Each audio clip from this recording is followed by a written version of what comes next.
അമൃതവേണി ലൈസ് കിറ്റ് presents daily news പ്രഭാത വാർത്തകൾ powered by Pulimoottil silks KSFE in association with Joy Alukkas. ഇത്തവണ ഫസ്റ്റ് അടിക്കില്ലേ നമ്മള്?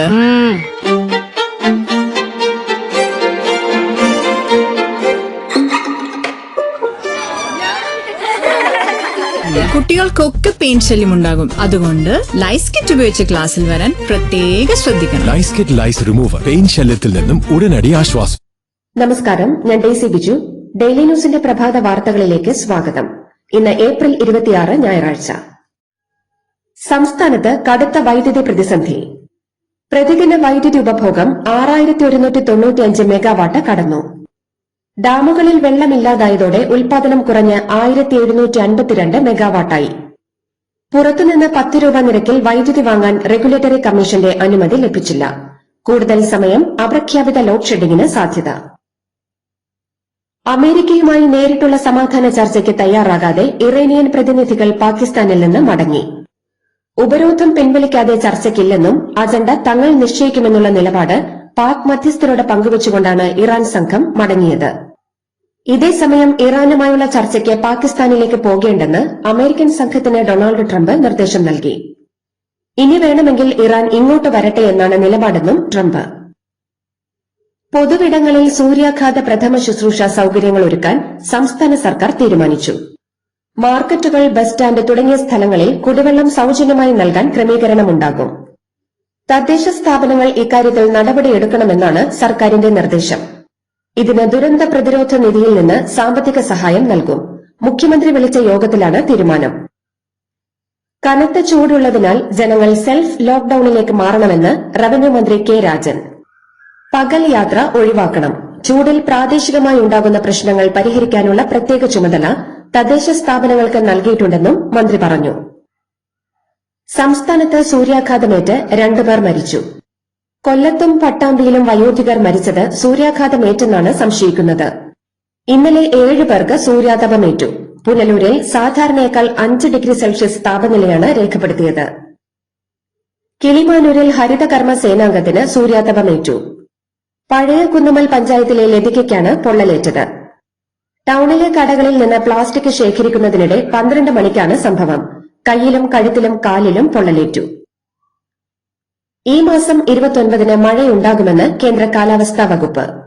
പത്തനംതിട്ട, ഇടുക്കി, കാസർഗോഡ്, കണ്ണൂർ എന്നീ 4 ജില്ലകളിൽ ബുധനാഴ്ച യെല്ലോ അലർട്ട്.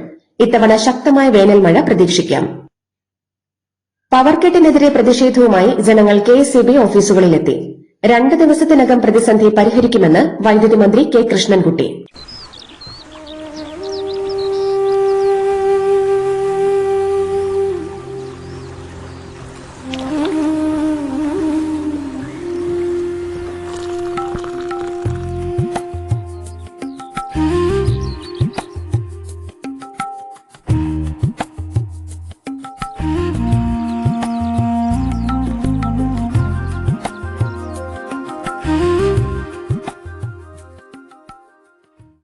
ഇന്ന് തൃശൂർ പൂരം.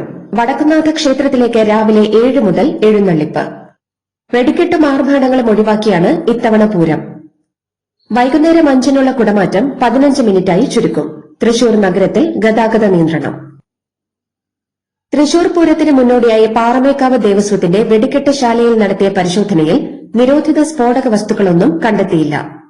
എന്നാൽ അനുവദിച്ചതിലും കൂടുതൽ വെടിക്കെട്ട് സാമഗ്രികൾ സൂക്ഷിച്ചതിന് കേസ് തുടരും. കാസർകോട് തൃക്കരിപ്പൂരിൽ ശൈശവ വിവാഹം. 16 വയസ്സുകാരെ വിവാഹം കഴിച്ചത് ദക്ഷിണ കൊറിയയിൽ ജോലി ചെയ്യുന്ന 28 വയസ്സുകാരനായ പ്രവാസി. വരൻ ഉൾപ്പെടെ 4 പേർക്കെതിരെ കോടതി നിർദ്ദേശപ്രകാരം ചന്ദേര പോലീസ് കേസെടുത്തു. ഈ മാസം 13-നാണ് എടച്ചാക്കൈ അഴിക്കാൽ ജുമാ മസ്ജിദിൽ വിവാഹം നടന്നത്. കോഴിക്കോട് മെഡിക്കൽ കോളേജിലെ സൈക്യാട്രി വിഭാഗം അധ്യാപകർക്കെതിരായ മാനസിക പീഡന പരാതിയിൽ അന്വേഷണം. ഇതിനായി 3-അംഗ അന്വേഷണ സമിതിയെ ഡയറക്ടർ ഓഫ് മെഡിക്കൽ എഡ്യൂക്കേഷൻ നിയോഗിച്ചു. ഒരാഴ്ചയ്ക്കുള്ളിൽ അന്വേഷിച്ച് റിപ്പോർട്ട് നൽകാനാണ് നിർദ്ദേശം. Doctor Anithakumari, doctor CL Smitha എന്നിവർക്കെതിരെയാണ് അന്വേഷണം. YMCA ദേശീയ പ്രസിഡന്റായി സുപ്രീംകോടതി retired judge justice Kurian Joseph തെരഞ്ഞെടുക്കപ്പെട്ടു. നിലവിലുള്ള പ്രസിഡന്റ് വിൻസെന്റ് ജോർജിനെയാണ് പരാജയപ്പെടുത്തിയത്. താനൊരു സുപ്രഭാതത്തിൽ പൊട്ടിവീണ ആളല്ലെന്നും ഒരുപാട് കഷ്ടപ്പെട്ടാണ് ഈ നിലയിലെത്തിയതെന്നും രമേശ് ചെന്നിത്തല. കോൺഗ്രസിൽ മുഖ്യമന്ത്രി ആരെന്ന തർക്കം മുറുകുന്നതിനിടെയാണ് രമേശ് ചെന്നിത്തലയുടെ തുറന്നു പറച്ചിൽ. ഇന്ന് സോഷ്യൽ മീഡിയയിലൂടെ ആളുകൾക്ക് നേതാവാകാം. പാർട്ടിക്ക് വേണ്ടി കഷ്ടപ്പെട്ടവരുടെ തലമുറയിലാണ് താനെന്നും രമേശ് ചെന്നിത്തല പറഞ്ഞു. സിപിഎമ്മിന് പരാജയ ഭീതിയാണെന്ന് ബിജെപി സംസ്ഥാന അധ്യക്ഷൻ രാജീവ് ചന്ദ്രശേഖർ. ബിജെപി പ്രവർത്തകരെ പോലീസ് ആക്രമിച്ചാൽ നോക്കിയിരിക്കില്ല.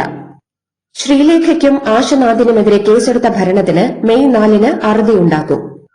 ഇത് ജനാധിപത്യ രാജ്യമാണെന്നും റഷ്യയോ ചൈനയോ അല്ലെന്നും രാജീവ് ചന്ദ്രശേഖർ കൂട്ടിച്ചേർത്തു. നീറ്റ് യുജി പരീക്ഷയിൽ ആൾമാറാട്ടം തടയാൻ മെയ് 2-3 തീയതികളിൽ മെഡിക്കൽ വിദ്യാർത്ഥികൾക്ക് അവധി നൽകരുതെന്ന് ഉന്നത വിദ്യാഭ്യാസ വകുപ്പ്. കൃത്രിമം തടയാനാണ് ദേശീയ മെഡിക്കൽ കമ്മീഷന് ഈ നിർദ്ദേശം നൽകിയത്.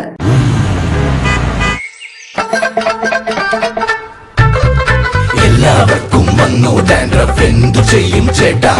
പേടിക്കണ്ട, ഇവിടുണ്ടല്ലോ ഡാൻഡ്രോഫിറ്റിൻ ഓയിൽ. ഉടനടി മാറും താരൻ, ഉപയോഗിക്കൂ വേഗം. Amrutweni Dandruff, the ultimate dandruff solution. പശ്ചിമ ബംഗാളിൽ തൃണമൂൽ കോൺഗ്രസിന്റെ ഗുണ്ടകളെ തലകീഴായി കെട്ടിത്തൂക്കുമെന്ന അമിത്ഷായുടെ പ്രസ്താവനയ്ക്കെതിരെ നിയമ നടപടി സ്വീകരിക്കുമെന്ന് മുഖ്യമന്ത്രി മമതാ ബാനർജി. കേന്ദ്ര ആഭ്യന്തരമന്ത്രി പദത്തിലിരിക്കെ അമിത്ഷാ ഇത്തരം പ്രസ്താവനകൾ നടത്തരുതെന്നും മമത പറഞ്ഞു. സത്യസന്ധരായവർ അരവിന്ദ് കെജ്രിവാളിനൊപ്പം നിൽക്കില്ലെന്ന് ആം ആദ്മി പാർട്ടി വിട്ട് ബിജെപിയിലെത്തിയ സ്വാതി മാലിവാൾ MP. മുഖ്യമന്ത്രിയായിരുന്ന കെജ്രിവാളിന്റെ ഔദ്യോഗിക വസതിയിൽ കെജ്രിവാളിന്റെ സ്റ്റാഫ് തന്നെ മർദ്ദിച്ചതിനുള്ള തിരിച്ചടിയാണ് നിയമസഭാ തെരഞ്ഞെടുപ്പിൽ ഉണ്ടായത്. അരവിന്ദ് കെജ്രിവാൾ അഴിമതിക്കാരനും സ്ത്രീവിരുദ്ധനുമാണെന്നും സ്വാതി. ഇന്ത്യയുടെ എണ്ണ ഇറക്കുമതിയെക്കുറിച്ച് ബിജെപി നേതാവ് റാം മാധവ് നടത്തിയ വിവാദ പരാമർശത്തിന് പിന്നാലെ RSSനെതിരെ രൂക്ഷ വിമർശനവുമായി രാഹുൽ ഗാന്ധി. RSSനെ രാഷ്ട്രീയ സറണ്ടർ സംഘം എന്ന് വിശേഷിപ്പിച്ച രാഹുൽ റാം മാധവ് സംഘത്തിന്റെ യഥാർത്ഥ സ്വഭാവം വെളിപ്പെടുത്തിയെന്നും ആരോപിച്ചു. US സമ്മർദ്ദത്തിന് വഴങ്ങി ഇറാനിൽ നിന്നും റഷ്യയിൽ നിന്നും എണ്ണ വാങ്ങുന്നത് നിർത്താനും അമേരിക്ക ചുമത്തിയ 50% തീരുവ അംഗീകരിക്കാനും ഇന്ത്യ തയ്യാറായെന്നാണ് റാം മാധവ് പറഞ്ഞത്. വിഷയം വിവാദമായതോടെ റാം മാധവ് തന്റെ പ്രസ്താവനയിൽ മാപ്പ് പറഞ്ഞു. പശ്ചിമബംഗാളിൽ ആദ്യഘട്ട വോട്ടെടുപ്പിൽ 100-ലേറെ സീറ്റുകൾ ബിജെപിക്ക് ലഭിക്കുമെന്ന് കേന്ദ്രമന്ത്രി അമിത്ഷാ. രണ്ടാം ഘട്ട വോട്ടെടുപ്പിനുള്ള പ്രചാരണത്തിന് ചൂടുപിടിച്ചു. പ്രധാനമന്ത്രി നരേന്ദ്രമോദി, അമിത്ഷാ, മമതാ ബാനർജി അടക്കമുള്ള പ്രമുഖ നേതാക്കൾ രണ്ടാം ഘട്ടത്തിന് മുന്നോടിയായി പ്രചാരണ രംഗത്ത് സജീവമാണ്. അമേരിക്കയിൽ ജോലിക്കായി ഇന്ത്യക്കാർ പ്രയോജനപ്പെടുത്തുന്ന H-1B വിസ 3 വർഷത്തേക്ക് നിർത്തിവെക്കാനുള്ള ബിൽ അമേരിക്കൻ കോൺഗ്രസിൽ അവതരിപ്പിച്ചു. പ്രതിവർഷം അനുവദിക്കുന്ന വിസകളുടെ എണ്ണം 65,000-ൽ നിന്ന് 25,000-ആയി കുറയ്ക്കണമെന്നാണ് ഒരു നിർദ്ദേശം. $2 ലക്ഷം വാർഷിക ശമ്പളമുള്ളവർക്കേ വിസ നൽകാവൂ എന്ന നിബന്ധനയും ഉണ്ട്. ഹോർമുസ് കടലിടുക്കിൽ ഇറാൻ സേന വെച്ച ബോംബുകൾ നീക്കം ചെയ്യുന്ന ദൌത്യം US നാവികസേന തുടരുകയാണെന്ന് പ്രസിഡന്റ് ഡൊണാൾഡ് ട്രംപ്. എന്നാൽ കടലിനടിയിലെ സ്ഫോടക വസ്തുക്കൾ നീക്കം ചെയ്യാൻ 6 മാസം വേണ്ടിവരുമെന്ന് US കോൺഗ്രസ് സമിതിയെ പെന്റഗൺ അറിയിച്ചു. കുവൈറ്റ് അന്താരാഷ്ട്ര വിമാനത്താവളത്തിലെ ടെർമിനൽ 5-ൽ നിന്ന് ജസീറ എയർവേസ് നേരിട്ടുള്ള വിമാന സർവീസുകൾ ഇന്ന് പുനരാരംഭിക്കുന്നു. കൊച്ചി, മുംബൈ, ഡൽഹി, റിയാദ്, ജിദ്ദ എന്നിവിടങ്ങളിലേക്കുള്ള സർവീസുകൾ ഉൾപ്പെടെ 10 ഇടങ്ങളിലേക്കാണ് നേരിട്ടുള്ള സർവീസുകൾ ആരംഭിക്കുന്നത്. ആഗോള വിപണിയിൽ അസംസ്കൃത എണ്ണവില വർദ്ധിച്ചതോടെ പാകിസ്ഥാനിൽ ഇന്ധനവില കുത്തനെ ഉയരുന്നു. പെട്രോളിനും ഹൈസ്പീഡ് ഡീസലിനും ലിറ്ററിന് 26.77 രൂപയാണ് വർദ്ധിപ്പിച്ചത്. ഇതോടെ 1 ലിറ്റർ പെട്രോളിന്റെ വില 393.35 രൂപയായി. IPLൽ രാജസ്ഥാനെതിരെ സൺറൈസേഴ്സ് ഹൈദരാബാദിന് 5 വിക്കറ്റിന്റെ തകർപ്പൻ ജയം. ജയ്പൂരിലെ സവായ് മാൻസിംഗ് സ്റ്റേഡിയത്തെ പ്രകമ്പനം കൊള്ളിച്ച് വൈഭവ് സൂര്യവംശി നേടിയ സെഞ്ചുറിക്ക് അഭിഷേക് ശർമ്മയും ഇഷാൻ കിഷനും അർദ്ധ സെഞ്ചുറികളിലൂടെ മറുപടി നൽകി. ആദ്യം ബാറ്റ് ചെയ്ത് 37 പന്തിൽ 103 റൺസെടുത്ത വൈഭവിന്റെ വെടിക്കെട്ട് സെഞ്ചുറി കരുത്തിൽ രാജസ്ഥാൻ ഉയർത്തിയ 229 റൺസിന്റെ വിജയലക്ഷ്യം ഹൈദരാബാദ് 5 വിക്കറ്റ് നഷ്ടത്തിൽ 18.3 ഓവറിൽ മറികടന്നു. 31 പന്തിൽ 74 റൺസടിച്ച ഇഷാൻ കിഷനാണ് ഹൈദരാബാദിന്റെ ടോപ്പ് സ്കോറർ. അഭിഷേക് 29 പന്തിൽ 57 റൺസെടുത്തു.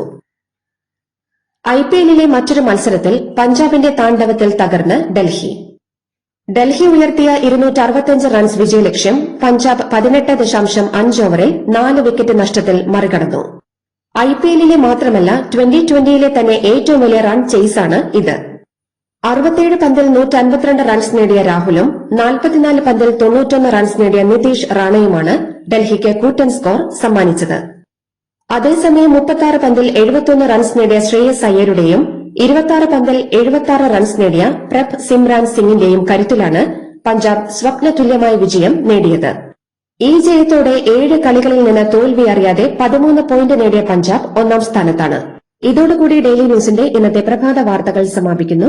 ഡെയിലി ന്യൂസിന് വേണ്ടി വാർത്തകൾ വായിച്ചത് ഡെയ്സി ബിജു. ഡെയിലി ന്യൂസ് ലൈവ്.in വാർത്തകൾ വിരൽ തുമ്പിൽ.